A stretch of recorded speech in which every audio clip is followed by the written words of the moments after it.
Hello दोस्तों, इसके पाठशाला में आप सभी का स्वागत है। तो आज हम सीखेंगे दोस्तों एक बेसिक सा गणित। ये दिखने में तो बहुत ही इजी लगता है, लेकिन अगर आप इसका कैलकुलेशन करना चाहेंगे तो बहुत ही कठिन लग जाता है।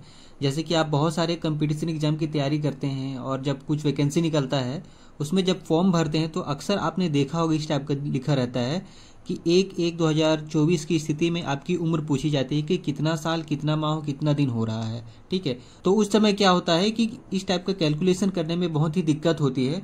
तो मैं उसी को आज बहुत ही आसान तरीके से आपको समझाने की कोशिश करूंगा कि जैसे कि मान के चलो 1/1/2024 की स्थिति में आपकी उम्र कितनी है, ये अगर पूछा जाता है तो आपका कितना साल, कितना माह और कितना दिन हो रहा है वो आप कैलकुलेट कर सकेंगे। तो वीडियो में अंत तक बने रहे दोस्तों, क्योंकि बहुत ही ज़्यादा इन्फॉर्मेटिव होने वाला है।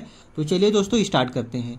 देखिए इसमें क्या होता है कि जब जैसे कि तारीख जो पूछा गया है उसको सबसे ऊपर में लिखते हैं और जो आपकी जन्म तिथि है वो सबसे नीचे में लिखते हैं। ठीक है, तो यहाँ पे हम लोग पहले सरल को देखेंगे दोस्तों, जो आसानी से घट जाता है। उसके बाद में हम लोग इस टाइप का देखेंगे।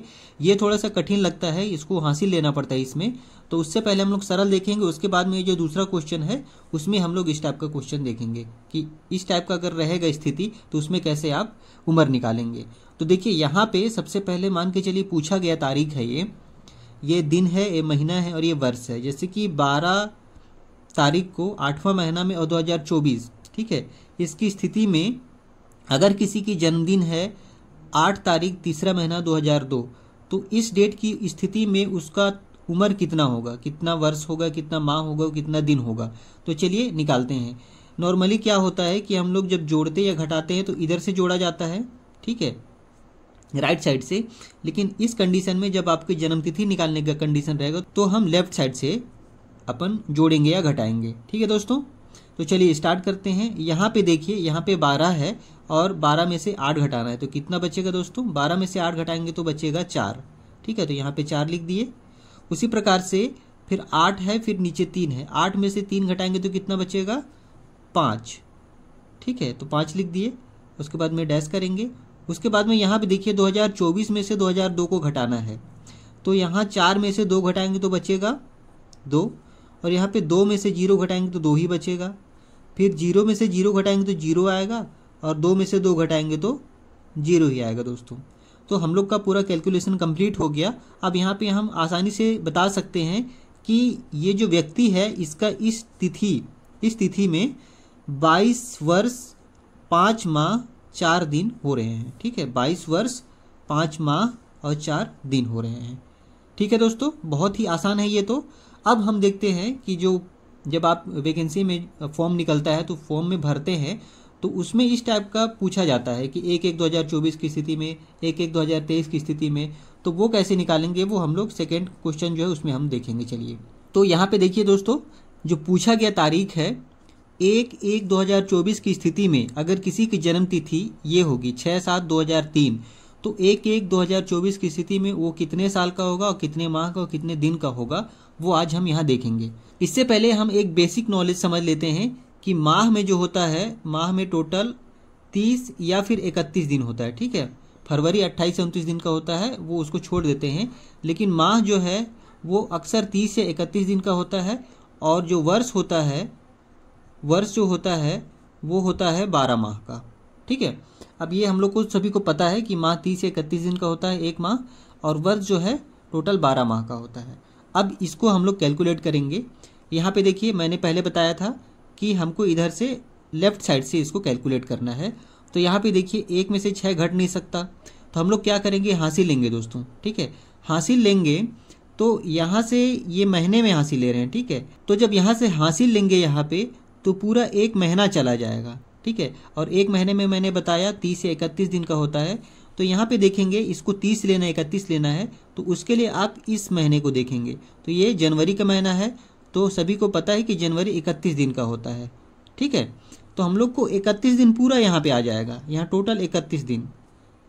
क्लियर हो रहा है? यहाँ पे क्या है कि ये वाला जो दिन है ये छोटा है, इससे घटा नहीं सकते, तो हम लोग यहाँ से हासिल लेंगे माह से। तो यहाँ पे पूरा एक माह हासिल चला जाएगा, और एक माह में कितने दिन होते हैं? 31 दिन, तो पूरा 31 दिन हासिल चला गया। तो 31 और 1 32 हो गया। अब यहाँ पे देखिए 32 में से हम लोग को 6 घटा सकते हैं। अब 32 में से 6 घटाएंगे तो कितना बचेगा, यहाँ पे 12 में से 6 तो 6 और यहाँ पे 2, ठीक है। तो यहाँ पे आया आपका 26 दिन। उसी प्रकार से अब हम यहाँ देखते हैं, माह में तो एक माह था वो पूरा इधर चला गया, तो यहाँ 0 बचा है। अब ये भी घट नहीं सकता, 0 में से 7 घटा नहीं सकते। अपन लोग क्या करेंगे, फिर यहाँ वर्ष से हम लोग हासिल लेंगे, ठीक है। वर्ष से हासिल लेंगे तो हम लोग को पता है कि एक वर्ष में 12 माह होता है, तो अगर एक वर्ष यहाँ से हासिल लेंगे मतलब 12 माह हासिल में आएगा दोस्तों। तो यहाँ पे 12 माह टोटल हासिल आ गया। अब यहाँ पे एक जो था वो तो पहले से यहाँ चला गया है, तो यहाँ पे 0 है, तो यहाँ से हासिल जो 12 लिए हैं वो 12 में से हमको 7 घटाना है। तो अब यहाँ पे 12 में हम लोग घटाएंगे 7, ठीक है दोस्तों। तो 12 में से 7 घटाएंगे तो बचेगा 5, तो यहाँ पे हम लोग 5 लिख देंगे। अब डैश करेंगे। अब यहाँ पे देखिए 2024 था, उसमें से एक साल पूरा चला गया यहाँ पे हासिल में, ठीक है। तो यहाँ पे 2023 बचेगा, ठीक है। 2023 में 2003 को घटाना है, तो यहाँ पे देखिए 3 में से 3 घटाएंगे तो 0 आएगा। और यहाँ पे ये जो 2 बचा है, 2 में से 0 घटाएंगे तो 2 ही आएगा। और यहाँ 0 में से 0 और 2 में से 2, 0 आ गया दोस्तों। क्लियर है। तो यहाँ पे अगर हम लोग घटाते हैं 2023 में 2003 को तो कितना आ रहा है, 3 में से 3 तो 0 और ये 2 और ये कट जाएगा और ये कट जाएगा, मतलब 20 टोटल आ गया, ठीक है। तो यहाँ पे अगर किसी का डेट ऑफ बर्थ 6/7/2003 है और उसको 1/1/2024 की स्थिति में वर्ष और माह और दिन कितना हो गया वो पूछ रहा है, तो यहाँ पे आएगा दोस्तों 20 वर्ष 5 माह 26 दिन। क्लियर है, बहुत ही आसान है और आशा करता हूँ कि आप लोग को ये निकालने आ गया होगा। और अगर अच्छा लगा वीडियो दोस्तों तो प्लीज़ लाइक करें, और अगर चैनल में नए हैं तो चैनल को सब्सक्राइब भी कर लीजिए। तो इसी उम्मीद के साथ चलिए दोस्तों, आप लोग से विदा लेता हूँ। तब तक के लिए नमस्कार।